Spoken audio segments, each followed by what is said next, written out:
नमस्कार। चलिए आज समझते हैं खाने के उस सफर को जो हमारे शरीर के अंदर होता है। एक ऐसी कहानी जो शायद बहुत से लोगों ने महसूस की होगी और ये सब शुरू होता है एक आम सी लगने वाली परेशानी से। ये सवाल है सोनू का, जो शहर में नया नया आया है। गांव की जिंदगी छोड़कर शहर की भागदौड़ में खान पान भी बदल गया।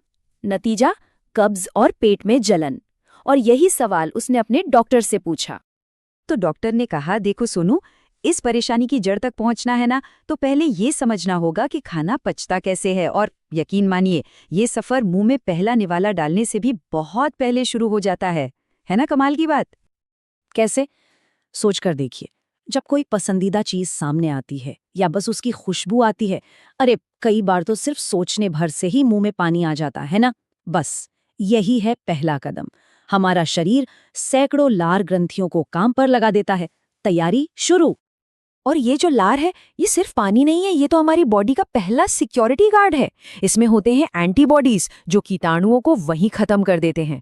और तो और इसमें एक एमाइलेज नाम का एंजाइम भी होता है जो, समझ लीजिए, खाने में मौजूद कार्बोहाइड्रेट्स को मुंह में ही तोड़ना शुरू कर देता है। मतलब डाइजेशन का काम शुरू। अच्छा, तो खाना चबाया और वो बन गया एक छोटा सा गोला जिसे कहते हैं बोलस।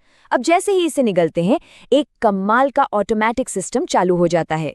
एक छोटा सा ढक्कन है एपिग्लॉटिस, वो फौरन हमारी सांस की नली को ढक लेता है, एक स्मार्ट ट्रैफिक पुलिस वाले की तरह। ये पक्का करता है कि खाना सही रास्ते यानी खाने की नली में ही जाए, फेफड़ों की तरफ गलती से भी नहीं। तो अब खाना खाने की नली में है, पर वो पेट तक कैसे पहुंचता है? क्या सिर्फ ग्रेविटी की वजह से? नहीं, असली हीरो है पेरिस्टालसिस। ये मांसपेशियों की एक लहर जैसी हरकत है जो खाने को जबरदस्ती नीचे धकेलती है। ये इतनी पावरफुल है कि कोई उल्टा लटक कर भी खाना खाए ना, तो भी खाना पेट में ही जाएगा। चलिए, अब खाना पेट में पहुंच गया और पेट में है जबरदस्त तेजाब। तो एक सवाल दिमाग में आता है ना, कि इतना शक्तिशाली एसिड हमारे पेट को ही क्यों नहीं जला देता? इसका जवाब है पेट की अपनी खुद की सेफ्टी शील्ड। पेट की दीवारों पर म्यूकस यानी बलगम की एक मोटी परत होती है। ये परत एक मजबूत ढाल की तरह काम करती है और पेट को अपने ही एसिड से बचाकर रखती है। और हाँ, एक और गेटकीपर है। इसे कहते हैं लोअर एसोफेजल स्फिंक्टर या एलियस। ये एक वन वे दरवाजे की तरह है। खाना अंदर आया, दरवाजा बंद, ताकि एसिड वापस ऊपर खाने की नली में ना जा सके। अब जब ये दरवाजा थोड़ा ढीला हो जाता है या ठीक से काम नहीं करता, तब होती है वो जलन वाली फीलिंग जो सोनू को हो रही थी। तो पेट के अंदर क्या क्या होता है? समझिए, ये एक सुपर एडवांस्ड मिक्सर ग्राइंडर है। पहला काम, हाइड्रोक्लोरिक एसिड खाने में आए सारे बुरे बैक्टीरिया को मार देता है। दूसरा, पेप्सिन नाम का एंजाइम प्रोटीन को पचाना शुरू करता है। और तीसरा, पेट हर 20 सेकंड में जोर से सिकुड़ता है, खाने को मथ मथ कर एक गाढ़े पेस्ट में बदल देता है, जिसे काइम कहते हैं। और यहीं पर सोनू की कहानी का सबसे बड़ा ट्विस्ट है। देखिए, एक गेहूं की रोटी, उसे पेट को पचाने में लगते हैं करीबन 2 घंटे।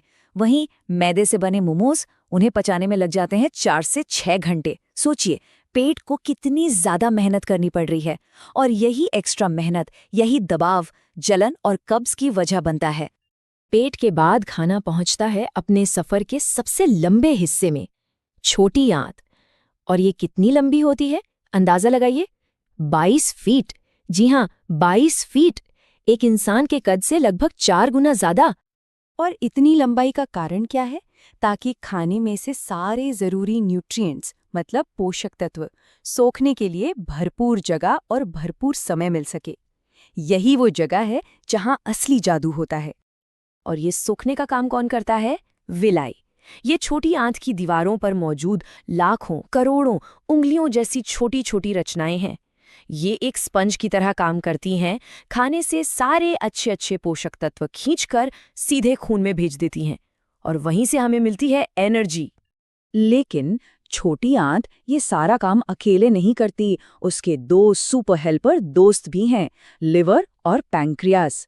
खाना इनके अंदर नहीं जाता, लेकिन ये बाहर से ही अपनी मदद भेजते हैं। लिवर भेजता है बाइल, जो फैट को तोड़ता है, और पैंक्रियास भेजता है पावरफुल एंजाइम्स, जो बचे खुचे खाने को पचाने में मदद करते हैं। तो जरा पूरे सफर का टाइम टेबल देखिए। पेट में लगे 2 से 4 घंटे, छोटी आंत में 4 से 6 घंटे और आखिरी पड़ाव यानी बड़ी आंत में 30 से 40 घंटे। मतलब जो खाना आज खाया है वो पूरी तरह से प्रोसेस होने में 1-2 दिन भी लगा सकता है। तो ये आखिरी स्टॉप, बड़ी आंत, इसका काम क्या है? इसका मुख्य काम है बचे हुए खाने में से पानी को वापस सोख लेना और वेस्ट को शरीर से बाहर निकालने के लिए तैयार करना। अब अगर खाने में फाइबर कम हो या ये प्रोसेस धीमा पड़ जाए तो होती है कब्ज की शिकायत। तो अब समझ आया सोनू के साथ क्या हो रहा था।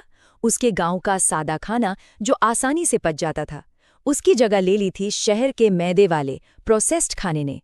इस खाने को पचाने के लिए उसके सिस्टम को बहुत ज्यादा मेहनत करनी पड़ रही थी। नतीजा, पाचन धीमा हो गया, पेट में खाना ज्यादा देर तक रुका और एसिड ऊपर आने लगा। सोनू की कहानी से एक बात तो साफ है, हम जो भी खाते हैं वो हमारे शरीर को एक कहानी सुनाता है। ये कहानी ताकत और पोषण की भी हो सकती है और तकलीफ और मेहनत की भी। अब सवाल ये है कि किसी की प्लेट में रखा खाना उसके शरीर को कौन सी कहानी सुना रहा है।